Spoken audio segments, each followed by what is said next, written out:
The 3DS remake of The Legend of Zelda, Majora's Mask was highly anticipated, but several changes in the game hindered it from becoming the perfect remake fans had hoped for. While it introduced improvements like smoother frame rates, motion controls, and new quality-of-life features such as more precise time management with the Song of Double Time, some fundamental gameplay alterations disappointed many longtime fans. Nerfed transformation masks. One of the most significant issues with the remake was the weakening of Link's alternate forms, particularly Deku Link and Zora Link. These transformations were central to navigating the world and solving puzzles, but the remake's changes disrupted the fluidity and enjoyment that defined the original gameplay.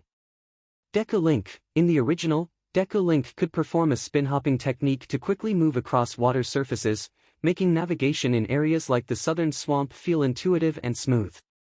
However, in the 3DS remake, this maneuver was nerfed, removing the acceleration from Deku Link's spin once he hits the water. This change makes hopping across lily pads more cumbersome and frustrating, as Link now needs to build up speed to start moving quickly. Zora Link. Perhaps the most controversial change is to Zora Link's swimming mechanics. In the N64 version, Zora Link's swimming was fast, fluid, and fun, allowing players to execute quick turns and even dolphin jumps. In the 3DS version, Zora Link's speed is drastically reduced unless players use the magic-consuming electric barrier, discouraging players from enjoying the fast-paced underwater sections. This made the Great Bay Coast feel emptier and less dynamic. Dumbed-down difficulty. The 3DS remake also reduced some of the original game's challenges. For instance, Deku Palace platforms. In the N64 version, Deku Link had to master the use of Deku flowers to hop between moving platforms while dodging projectiles. In the remake, these platforms don't move until Deku Link lands on them, eliminating the original difficulty and sense of accomplishment. Ice arrows. Previously, ice arrows allowed players to experiment by freezing any body of water, creating rewarding puzzle-solving moments.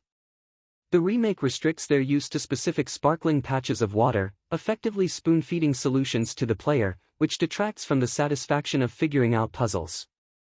Skull Kida Battle. The original battle required players to think on their feet, chasing the giant Stylchild through flame traps.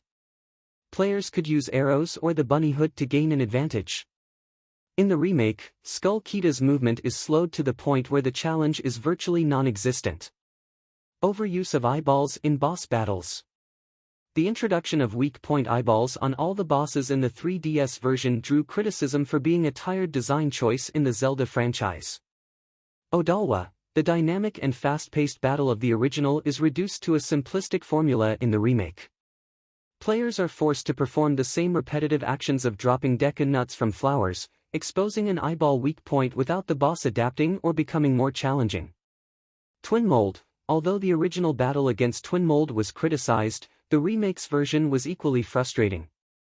The second phase with the Giant's Mask reduces Link's attacks to clumsy, short-range punches, and Twin Mold's hit counter resets if it burrows underground, turning the fight into a tedious affair.